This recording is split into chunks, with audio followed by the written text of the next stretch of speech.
Gary V is his personality. VaynerMedia is the personality of VaynerMedia. Two different things. But Yeah, they people are. will That's true. think, exactly, but people forget that VaynerMedia is actually who's going to do the business for you, Hmm. not Gary V. But Right. because you love Gary V so much, you'll be like, oh, he owns VaynerMedia. So when I'm working with him, I'm going to be working with him. No, you're going to be working with VaynerMedia, but VaynerMedia's personality is based on what you think of Gary V. Yeah. So they're like byproducts. Exactly, right? And it expands your reach also. Way more, way more. So that's what. So now, when people are saying they don't want to be the face of their brand, Hmm. I would say to them, in Web 1, you could have done that. If you could afford TV, you could Right. have done that. In Web 2, because people make purchasing decisions based on the brand's personality and the personality of the brand, and then the personality of the owner, Right.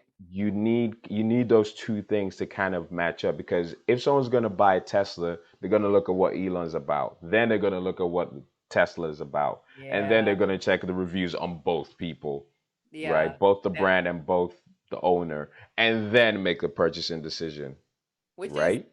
which is a pro and a con because It when is a you pro look and a at can. the Yeah. volatility of personalities and how it can impact, billion-dollar brands or entities like Twitter, I was like, there's no way. Elon Musk purchasing Twitter, like, there's no way that he tried to sabotage it. I'm like, hey, there's both sides. Both sides of that coin. So when I hear people say that, I explain that to them that we're in Web 2 and we're about to get into Web 3. Web 3 is even more immersive because you're Hmm. immersed in the metaverse and all those sort of things. So the personality is even more an experience in that version. So the personality that's behind the brand and the personality of the brand are gonna need to be important. Right. I'm not saying it's not possible for you not to have your face, but I think it's easier when you do. I think you make it harder for yourself because of the era that we're in. Right. You make it harder for yourself if you choose not to be the face of the brand, in my I think so opinion. too. I think it caps your potential because you can make money, but if you want something to buy, people to buy into you and your product and the value, you also have to have value. And there's no way around getting around just Yep. just Yep. Hello and welcome to the Beyond E-commerce podcast. We help you find and fund your purpose through reselling on Walmart and Amazon. There's a new blog every Tuesday and a new podcast every Thursday. You can follow, find, rate, and review wherever you get audio. Hosted by Netta Dowdle.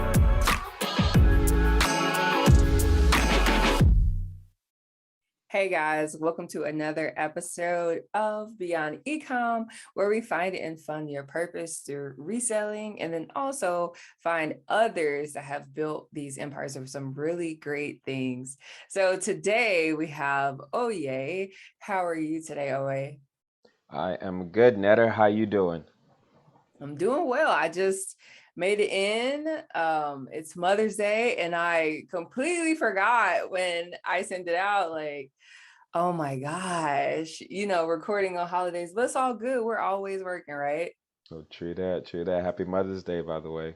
Oh, thank you. Thank you. So, you've been through a lot of evolutions in your business, but one of the ones that really spoke to me was the eBay, starting out with the eBay marketplace. So walk me through that. How did you get into eBay?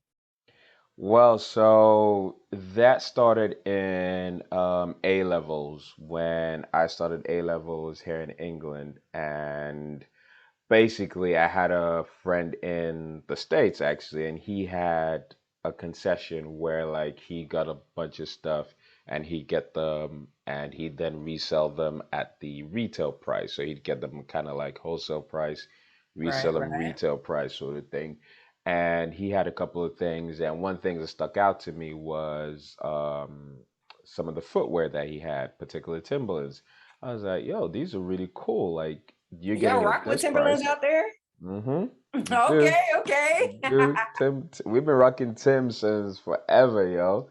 So I was like, and it was just when, because this was '03, it Mm. was just when I think Cameron had just dropped like a year before or 2 years before. Oh boy, What year is this? What year is this? Because this is this.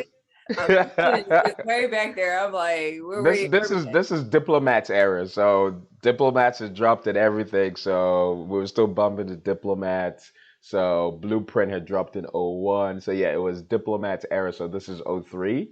So and I particularly Okay. remember because Cameron had dropped Oh Boy, and there was a scene where he had the Burberry Timbs. Yeah, You know, so yeah, so like like we rock Timbs over here as well, you know. Obviously not as much as you guys, especially the New Yorkers do, but right. we rock Timbs as a fashion statement. So I was like, I said to him like, okay, what I would do is I would get the sales, and then everyone that you have when we do have a sale, Hmm. I'll pass it over to you. I'll buy it at the slightly markup from wholesale price, so you're still making a profit. Oh, so you were working for him.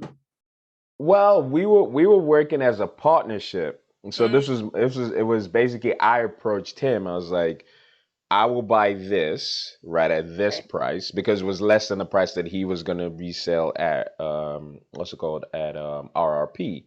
So I was like, I will buy it at this price, and then all you have to do is send it to whoever the thing is. But the beautiful thing of it was, even if he was selling at RRP, back then the conversion exchange was so good from pounds to Yeah. dollars. So Tim's was sold here around 120 quid, and that was $60, right?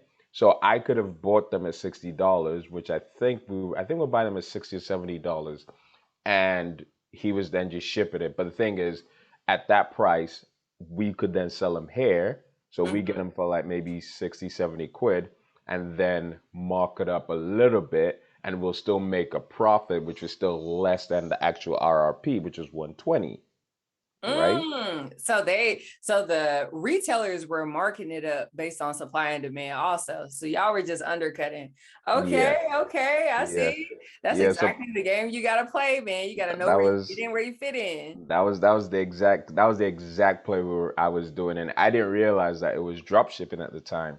So Mhm. that was how I started off. So like Yeah. I'd go on eBay, list a couple of Tims. I take the photos, post them up, and all that sort of stuff. Back then, it was hard taking photos and getting photos from the from the camera No to your lie. laptop or your No PC. lie. Back then was The fact that now all you have to do is put in a name and they automatically populate, like if it's in demand enough, they automatically populate pictures. I'm like, man, it's lit. there's both sides of the spectrum though, because you were certainly like your capacity to stand out in the market was much better back then. Now it's just like you gotta Yeah, turn everybody's in flips there. to stand Yeah. out, man.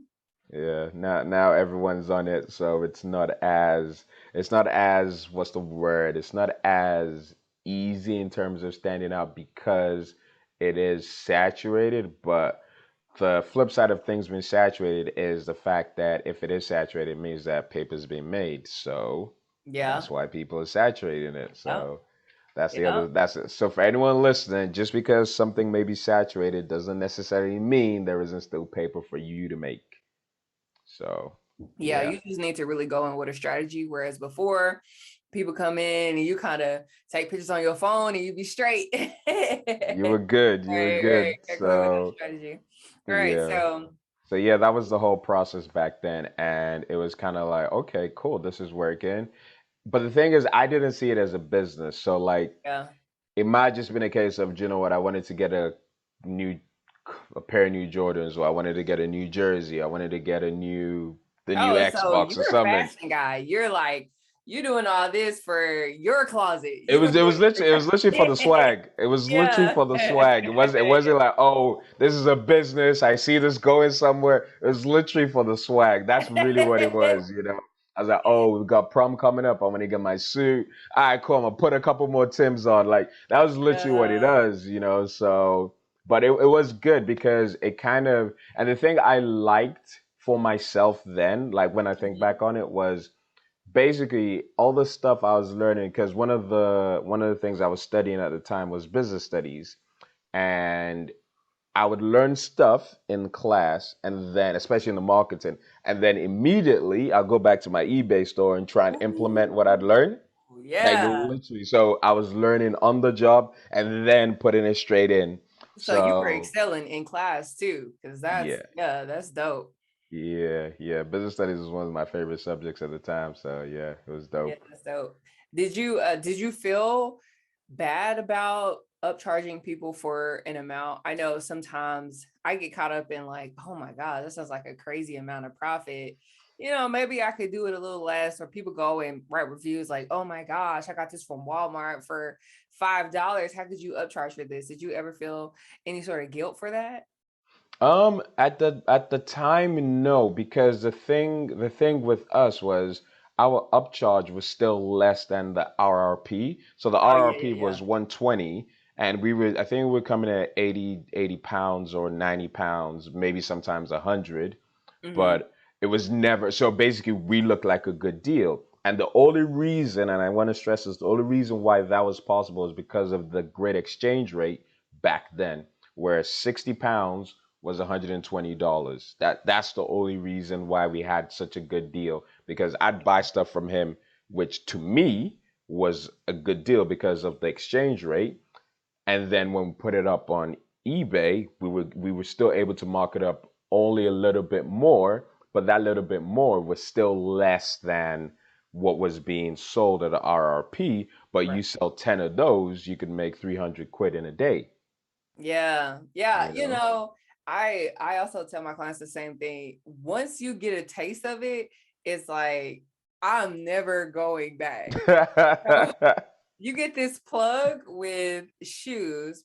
Did you continue to just do shoes, or I, you went all in? I only just did Tim's and I think a couple other, like maybe a couple sneakers here and there, but I remember primarily Tim's were the thing.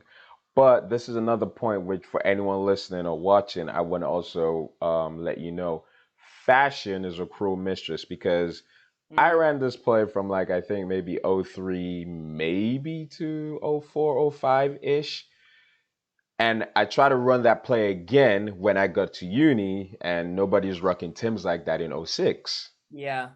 No one was rocking, like, no one's checking for Tim's like that in So you got to be in the 2006. know. Exactly. Like people moved on to a whole new different thing, right? And I was like, ah, man. Okay, so I got, I got to figure something else out, you Yeah. know? What was your Um, pivot? so the pivot actually was learning how to do websites, because the thing with eBay at the time was I was like, these guys are taking so much on these fees. Is Yep. there not a way for me to, like, just cut out the middleman in some way, shape, or form? So I Hmm. learned how to create a website, and then I put my Tims on there. Didn't make any sales. Okay, why are we not making sales? There Right. is no traffic. Okay, research how to create traffic and send traffic to your website became the next thing, hence SEO. SEO back then was That's what I was just about to ask. Yeah. way Yeah. easier, simpler, straightforward. Like literally, it was just a case of you Really? having, yeah, it was way easier, way easier. Hmm. It was way Like easier back then it was compared to easier to now. find the keywords, or what about it was easier? No, so it was easier for you to rank, like especially with long tail Oh, yeah. keywords. It was way easier for you to rank back then. Like you just needed a good long tail keyword, and you needed your pictures. Now, this is a thing that a lot of people even today may not know, but having your pictures named, the file name being the same Mm, as what the picture is a good SEO practice. So instead of it saying DSC 5000 0021, have right. it say Timberlands butter color blah blah blah, That's how it whatever. ends up on Google Image. That's what you're saying? Exactly. Oh Exactly. man. Oh look, let me go redo my website. I'm like thinking all these people. I'm like, you right. It do say file name zero Yeah. zero 110. You don't want that. You don't want that. Have it be the name of what the actual thing is, because then when people are searching for it, they find it on Google Images. Like, oh, cool. Click on it, boom, and it comes straight Right, to your website, and then they buy. And then the right. other thing was, even though people were skeptical, the Hmm. better your content made sense. Like if you looked professional, Right. people assumed, oh, this must be a Mhm. reputable company. And back then, if you had the PayPal sign on your website as well, and you said you're accepting PayPal, Mhm. that was another like badge of trust. Even though that's the only thing I knew how to accept payments with, Right. back then. So you So, wouldn't say that's the same thing now? Like, are these uh, elements still good, or do you have to have several other elements in order to stand out? in e-commerce now, you need to have those. The thing is, it's not that those elements aren't the same, those elements have evolved. So now on your website, you want to have your PayPal, you want to have your Apple Pay, you want to have your GPay, you want to have, what's the other major one? Stripe. I mean, Yeah, but you don't necessarily like there isn't necessarily a Stripe badge that you put up. oh It's yeah, just that you process it usually through Stripe. right. But the main ones I know a lot of people will usually recognize will be PayPal, will be Apple Pay, will be Google GPay, um, and I think there's Sometimes another one. Afterpay, depending on how expensive it is. Yes, but Afterpay and Klarna and those sort of things, those are like if you're selling, this is in e-commerce as well, you're selling, say, items that you're happy to take, um, like you guys call them layaway payments, like monthly payments. So say the Yeah, item's a hundred they pay up dollars. front though, I believe. Yeah, so Klarna will pay you the $100, but Mhm. then collect the monthly or weekly payments from the Right. customer themselves with, I think, a little bit of interest on sort of thing. So Mm, yeah, but yeah. those principles of having your file being the right name, so instead Mhm. of DSC 5000, it's actually the keywords of what your picture is, and then having those badges, those yeah, those are still good plays. Okay, so we pivot to the website after Mhm. we're realizing what we had isn't really bringing in the traffic that we need. How much did you see your traffic uptake after researching and doing all that? So, so what we pivot into, so learn how to create websites and Mhm. then put in Google AdSense on those websites, Right. put in products from with affiliate links on those same websites, and then my product as well on that website.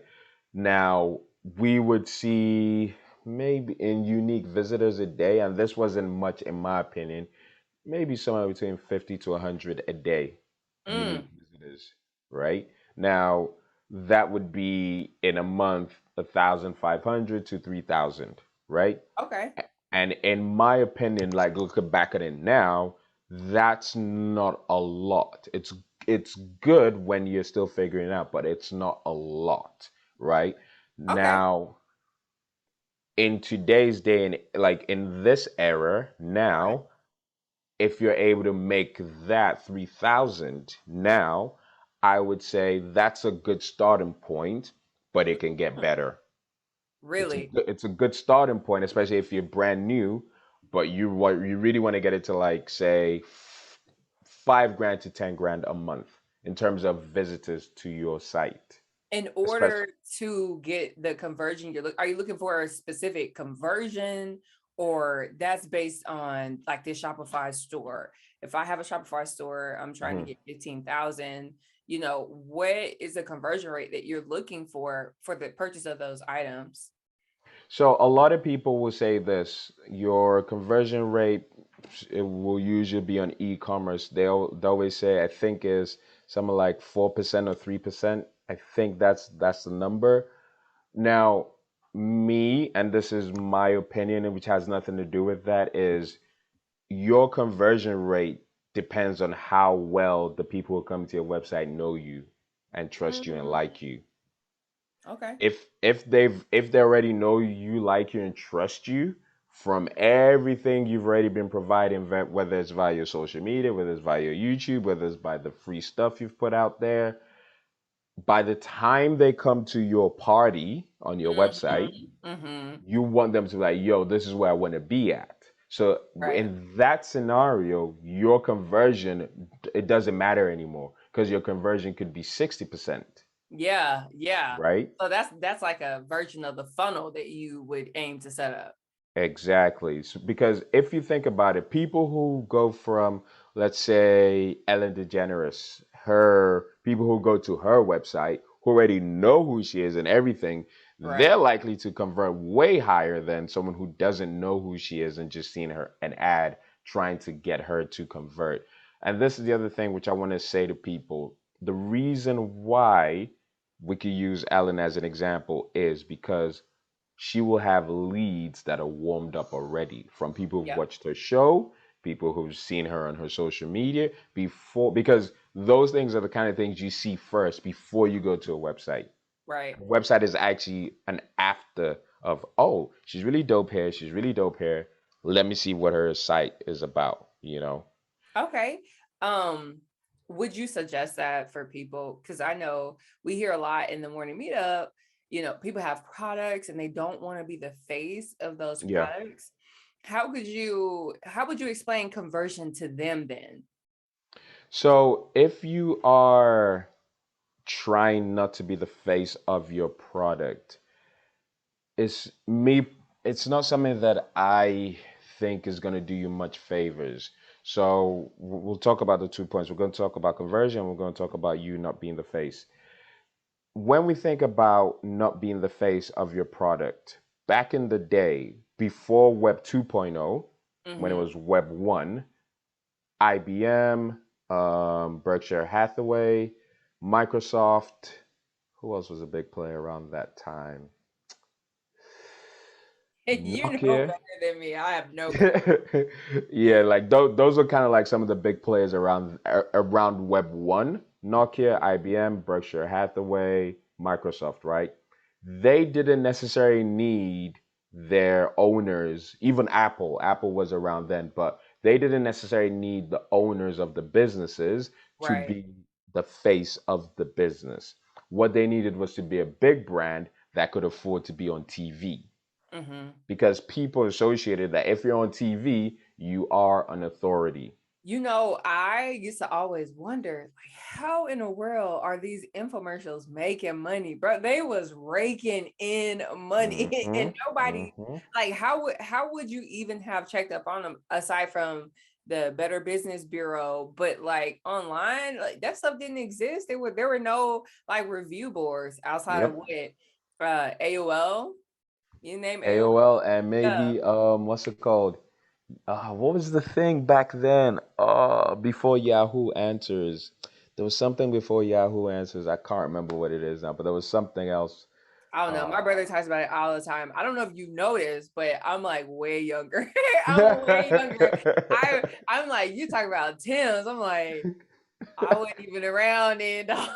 But like, I can relate. I listen to it sometimes, but I can't relate like that. But yeah, yeah, something like Yeah. that, right? Something like that. Yeah. So back with Web 1, it was really just a case of you having your business or your brand on TV.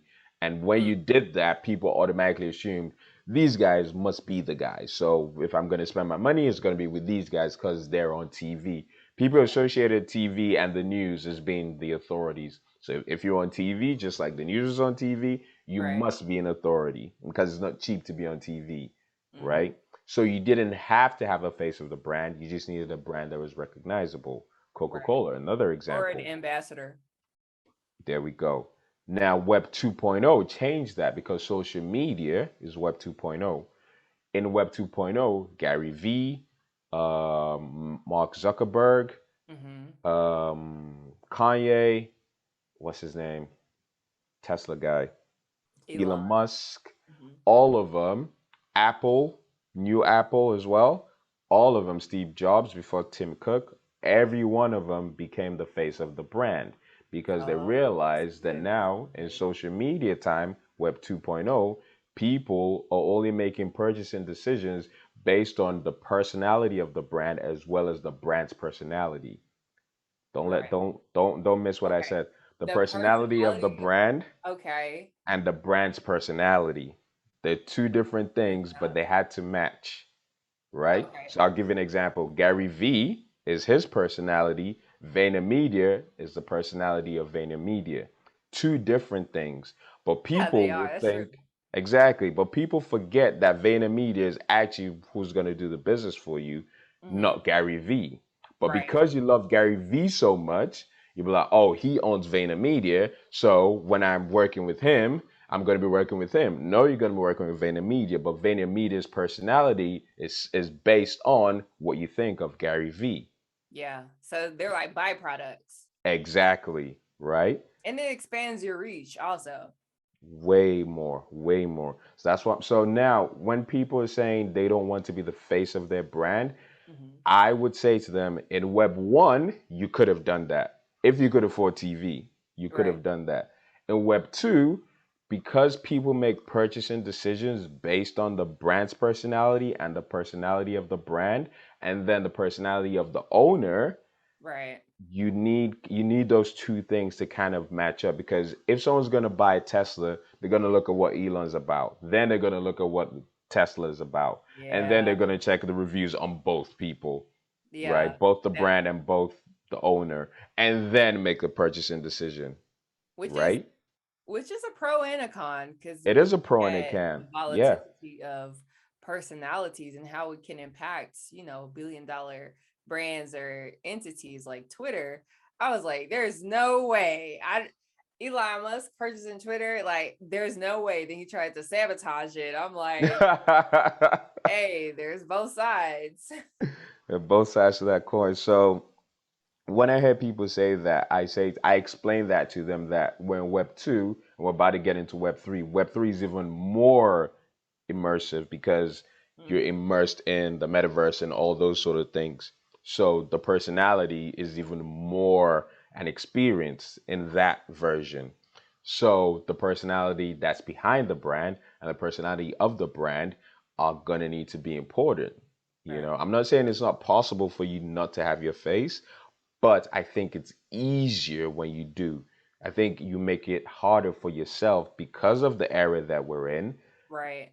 You make it harder for yourself if you choose not to be the face of the brand, in my I think so opinion. too. I think it caps your potential because you can make money, but if you want something to buy, people to buy into you and your product and the value, you also have to have value. And there's no way around getting around just Yep. just Yep. that. Like I have to believe that you really, really about it. Right. Exactly. So Especially if you're in services. The maybe the one part of the business world where I think maybe it might not matter is in real estate. It might not necessarily matter in real estate because I want this property, I want to buy this property, or I want to rent this property. You know, if the owner is not necessarily I don't know about someone. that one now. I don't know about that one.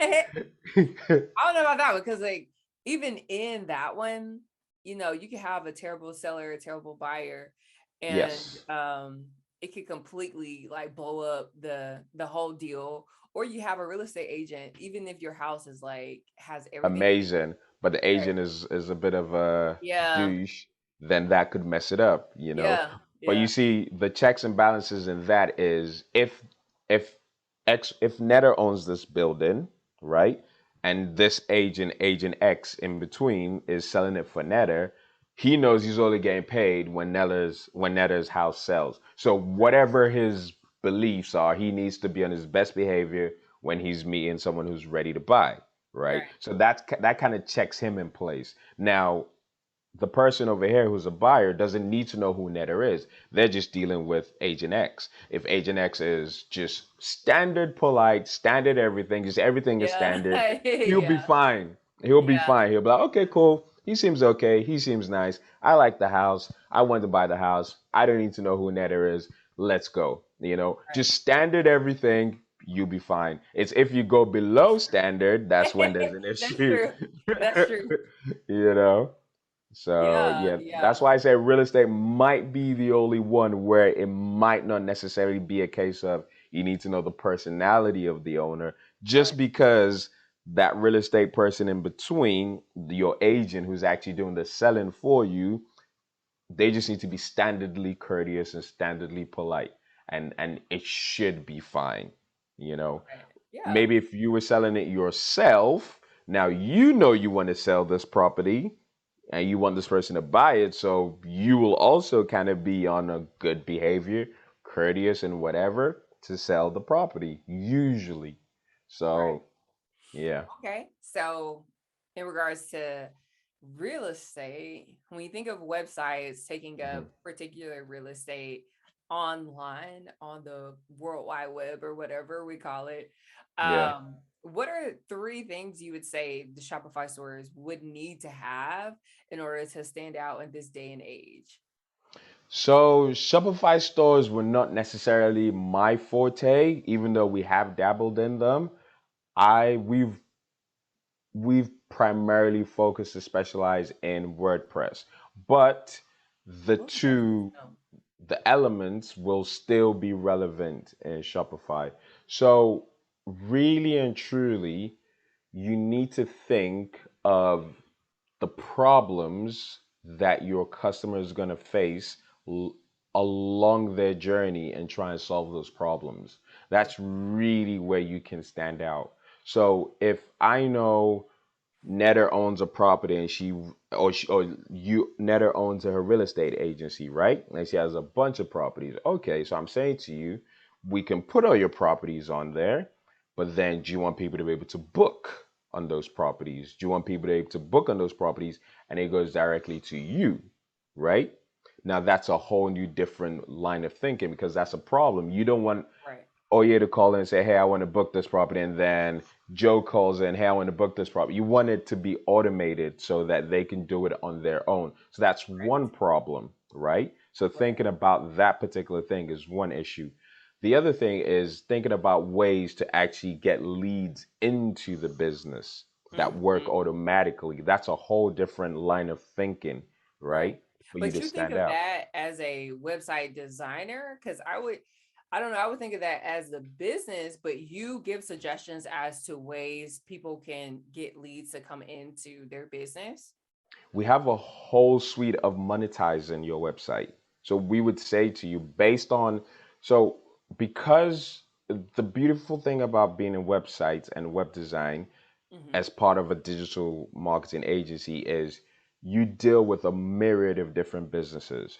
And Mm-hmm. because of that, you kind of learn what each business is trying to do and the things that are working for them, which then kinds of adds to your knowledge bank of, okay, if I now meet somebody else who's a dentist or who is trying to set up a car fleet or who is trying to set up a hotel, some ideas that we've picked up from back in the day of other ones that have worked that we can add to this guy and what he's trying to do, or this lady and what she's trying to do. So Mm-hmm. you kind of, because of those things, that experience, you can bring it to help other people. So you're constantly evolving and you're constantly improving to learn stuff to give to new customers. So with that part of it, we would say to them that here are some examples of things you can do to Mm-hmm. actually get leads in. So we'll have a whole different discussion about lead generation for your business so that Oh, you actually have wow. leads coming in even if you're on the podcast with Netta speaking to her, Mm-hmm. you know, or you're at the dentist, or you're picking up the kids from school, or you're on a webinar, or you're on a Zoom call. Right. You want your website to be able to be generating leads for you round the clock. Absolutely. So that's another way to stand out. Okay. So in your agency model, providing this lead generation and helping people look at different elements of their business, is the partnership, is that important with you? Do you set up affiliates with those other businesses? How do you, or do you get them to network with people that may be in the industry and they can benefit from one another? So, are you asking in terms of partnerships with us and the business, or Yeah. partnerships with the business and other? I mean, so if you're setting up a website for a Mhm. realtor and then you're talking about lead generation, and you've done, somebody that has a similar business as them, and they could possibly connect and help each other out, are you the middleman in that, or do you do any of that work for the agency in connecting those two? Gotcha. So yes, we can partner. So in terms of that is the two types of integrations: vertical integration, horizontal integration. Let's just use the realtor as an example. We could have a construction company that we worked with before, Right. and we could have a real estate magnate and be like, do you know what? You guys could work together, right? And we could Right. say, because we know they do this, this, and this, and you guys do this, this, and this, even if it's you need a team for repairs or a team for construction. If they do commercial property, you guys do commercial property, I think you guys should speak. There might be some synergy there. Now, if you guys do business together, great, awesome. If you don't, cool. We don't necessarily put it in together and say, hey, if you then do business, we want to take X amount. It's more a case of the group economics, in at least in Mm. my head. That's the way I see it. You And do guys you are think doing you this. benefit more long term because of that? I think, yeah, I think definitely, like when I think about it now, I think definitely you do have some what's the word? What is that capital? Goodwill capital based off of that, because like it doesn't cost you to do it and it doesn't cost you not to do it, Right. but you get the benefit of this company over here, company X, that's a realtor, and I've put company Y that's in construction together, and they're able to do business together. That's amazing. I may have company Z over there that's in insurance, and they can come in and do the insurance for both of them. Right. Right. So putting them all those three together, amazing group economics, but at the same Right. time, you're going to get great credibility and goodwill from doing that as well. Not saying that that is the aim, but that is a byproduct of putting those together. Right. So Wow, that's pretty amazing. Yeah, goodwill is right, because I would have definitely been like, well, know, I get 2% of this deal because of who I know. I But mean, it is also possible to say, hey, do you know what? If we are doing, because you can structure certain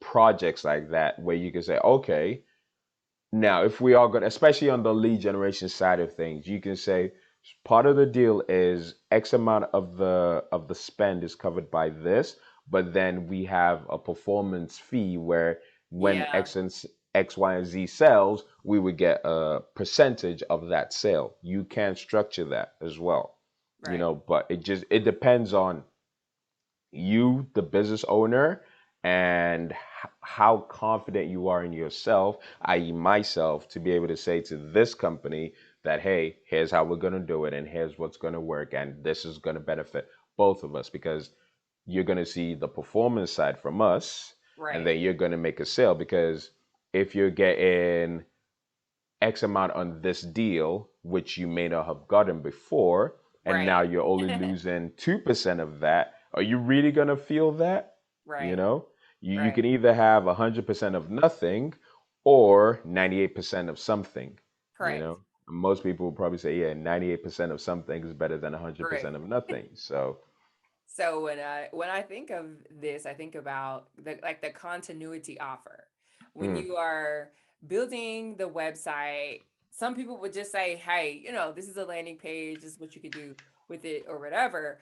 But building out those continuity offers, is this something that you would suggest with someone that is just starting out, or only people that have been in the business for a while?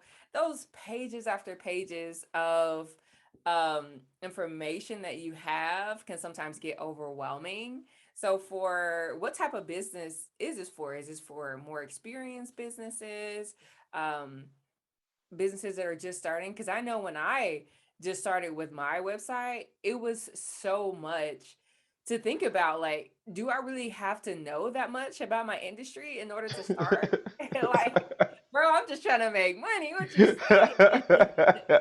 Let's try to make money out here. Yeah, dude, you have to. I don't know what your intake process is, but when we got our website done, they were just like, "How much do you? What are the pain points that you want people to understand?" And like, shit, you broke right now?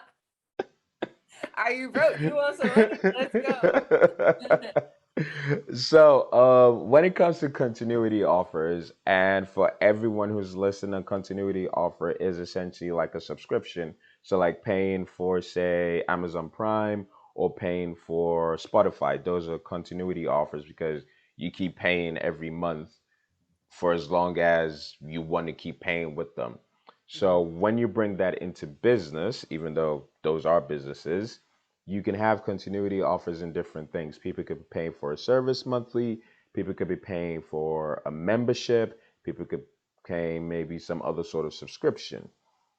So I don't actually think there is a good time or a bad time to actually try to give a continuity offer.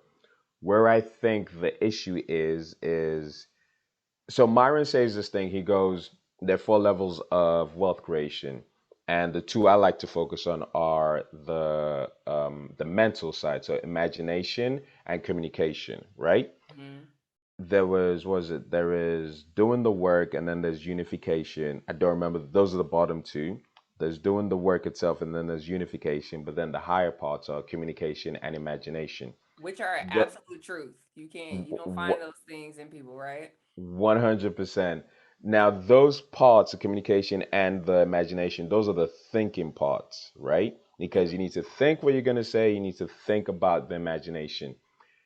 This is where, when you bring it back to continuity offers, why I say there's no good time, there's no bad time. It's actually what you think about to provide. And if it's not actually providing value, then even though it is a continuity offer, it's not going to be taken up. So you need to think and imagine what type of continuity offer is going to help move the customer who's coming into this continuity offer from point A to point B. You don't have to move them from point A to point G or Z or anything. It's Mhm. point A to point B or point A to point C. A lot of people think they need to solve the whole equation in that one thing. No, you just need to move people a little bit further so there's progress. Right. If your continuity offer is able to do that, if you're providing a service, that is a good continuity offer. Now comes the price. The price needs to be greater than the value of what you're actually charging. If your continuity offer is, say, $30 a month, Mhm. then that should mean the actual value of what you're providing is $300, and you're only charging them 10% of the overall value, Right. right? If I'm charging them $100, then the overall value should be a grand, and so on and so forth. Because if I see that the value is actually worth a grand and I'm only being charged $100, in Right. my head, I'm like, yo, that's a steal. Yeah. I need to get this, right? Right. Perfect example, Dave. Dave is charging us $79.99 a month or 300 for the year. For everything that Dave is providing to us, that is a hell of a steal. You know? That's Like, a that's a I hell can't of even a steal. explain to people. I really cannot explain to people like the difference that people make in your life. And I hear it all the time. We hear it networking. Like, your Yeah, network is your net worth. But you're like, bro, how am I gonna get to know some other people, bro? You gotta get out there and try. You gotta get out 100%. there, like you said, A to B. You're not gonna wake up a millionaire tomorrow, but do you know somebody that has a couple $1,000? You might be able to learn a little something from them. So yeah, I Exactly. completely understand Exactly. that.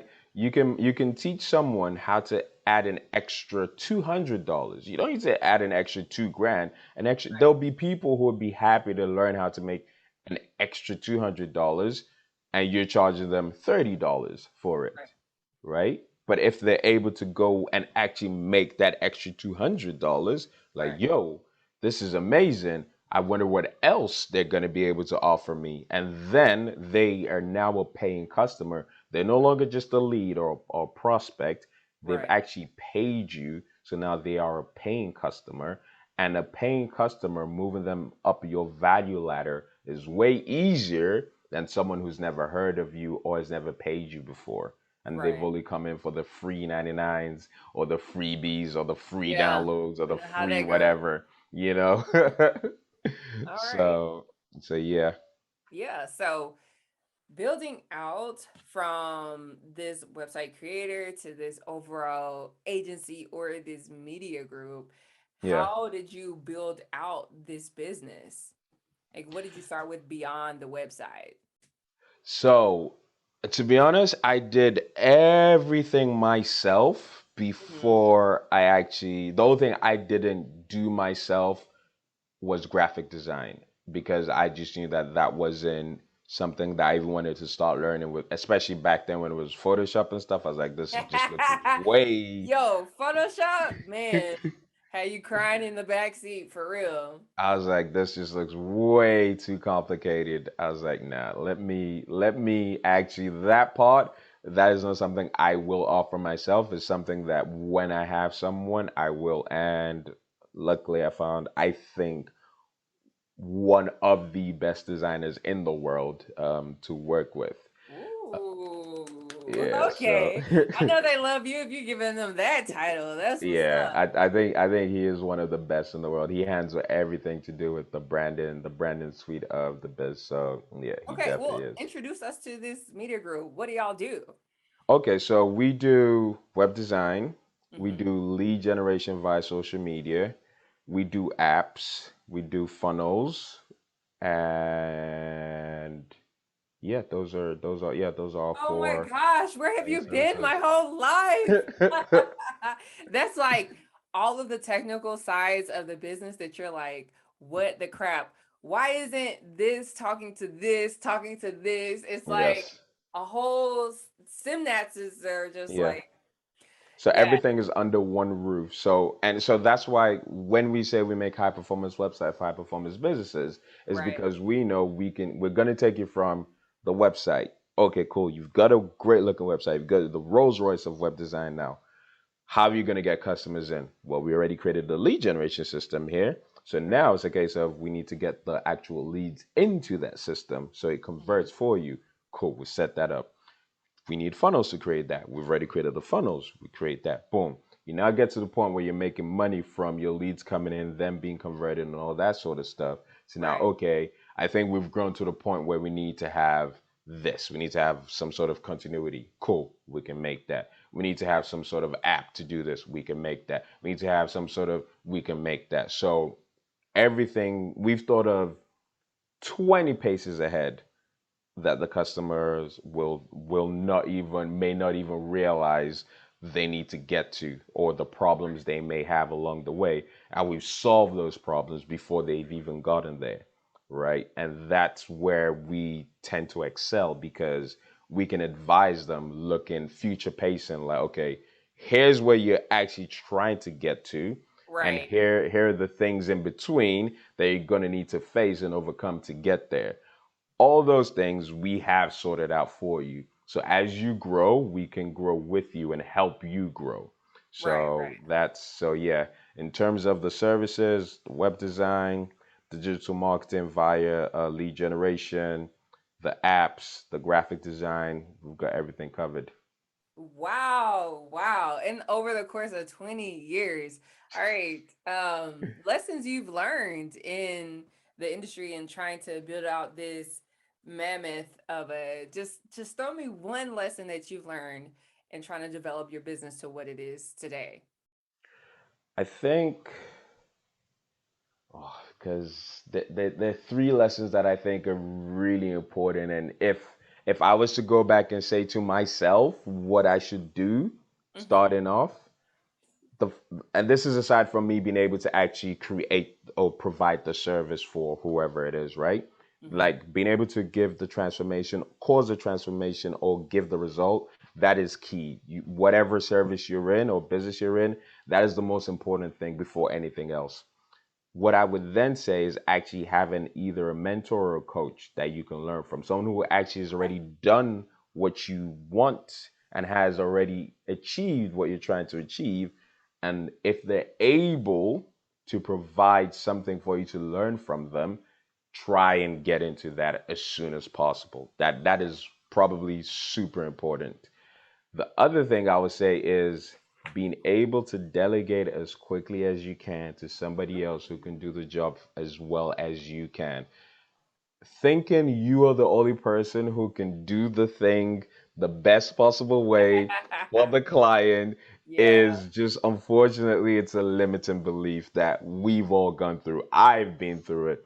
The first absolutely. time I hired someone to do something and they did it just as good as I did it, I was like, oh, it's a wrap You know, now. I'm not gonna lie. I was the other way around, so I had to unlearn the other way around. Oh, Like, really? So you were ready hey, to delegate straight away? man, you don't even understand. Like, I was jumping out the gate. You need to do this. You need to do that.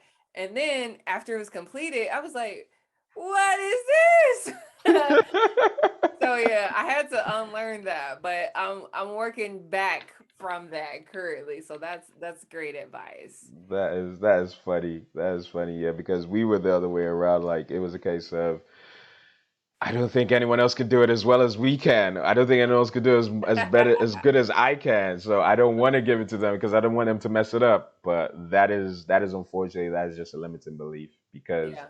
that is how businesses grow, by delegating as quickly as they can and automating the service or the systems they have in place or their processes in place as quickly as possible. Basically, me replicating and duplicating myself as many times over is basically it. Yeah, exactly. Well, this has been a great interview. I'm going to let you give the people some last parting words before I get my website done by you guys. I'm like, shoot, all this stuff. I wish I would have known you a year ago. Like my website person took 6 months to give us Oh a wow. website, and I was like, oh, I'm so uncomfortable with confrontation. Like I am so uncomfortable. I'm like, so yeah, I'll definitely be checking you out. But last word for the people.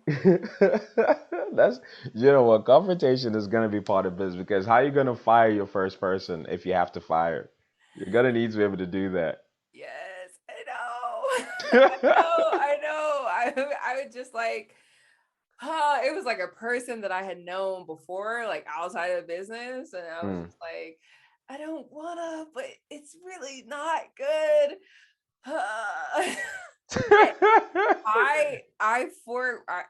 just got the lawyer involved, and I was just like, Let's just list out my demands and I'll do better at setting expectations." So even though all of it like went really bad, I really took it as a lesson for Yeah. myself to have like certain expectations, and Yeah. then essentially just having lawyers read contracts. Like that's the biggest lesson out of everything I've gone through. Have a lawyer look at it because there's no way you would know. I could definitely agree with that one. You definitely need to. I think that was one thing I was lucky with me because that's what I trained in to become a lawyer.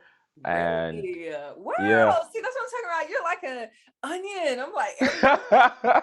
like an Oh, onion. that's good. I like, maybe I should saute it. Then you come in and it's like, oh yeah, it's better baked. I'm like, okay. What else you got? Add some salt, add some Yeah, pepper, yeah. And now, some and that was spices. fried. So I'm like, okay, what else you got? What else you got? No, man. Yeah. No, like this was definitely dope. This was definitely dope, and yeah, definitely having your lawyer read through is key, especially if you're dealing with contracts, because The thing about that is people would try and slip in things Oh, that you may not know and understand. And I always used to say this, even when I was studying law, I was like, a lot of these things are just a lot of complicated words that don't need to be here. Like this whole yeah, passage is just a bunch of big words that could be said in like one text message. Like, yeah. why do we need to learn all of this, you know? But That was the problem with my contract. It was way too vague. yeah, And sometimes people like you can get away with deadlines and working on a website for 6 months if you don't have a deadline in there and everything else is really vague, like, oh, this will eventually be finished. yeah, But I'm like, I'm over it at this point. So yeah. yeah, I hear that. I hear All that. right. So any last words for anyone looking to upgrade their website or check you out, anything like that? Well, I would say this, and we have a page on my Instagram link, and it's oyemadeit.com/performance. Or all my links. No, yeah, you can use either all my links or performance, but basically it's the link in my Instagram bio, which is at T's Thoughts. And in there are a bunch of different resources. So you've got my book, you've got our free checklist for web design, which is a mini course on its own. So if you're trying to take your website from just being a brochure website to actually being a semblance of a high performance website. There are videos in there, there's stuff that you can do, and it's all stuff that you can do on your own to get your website to the point that it needs to be. So that's the secret web design checklist. You've got my book, How to Start Your Business the Right Way, Take Your Business Online the Right Way, and a bunch of other resources. So I would say to anyone who is listening to this and is looking to get their online presence sorted or get to the point where they want to be a high performing website or have a high performing website, they Mhm. should definitely check out my Instagram and click that link in bio and get those free resources because it'll take you to the next level. Absolutely, guys. So you heard it first. Here at Beyond Ecom, we've had a wonderful conversation with Oye concerning high performance websites. Thank you guys for tuning in. Like, subscribe, follow, and I will see you guys next time. Bye. Thank you guys.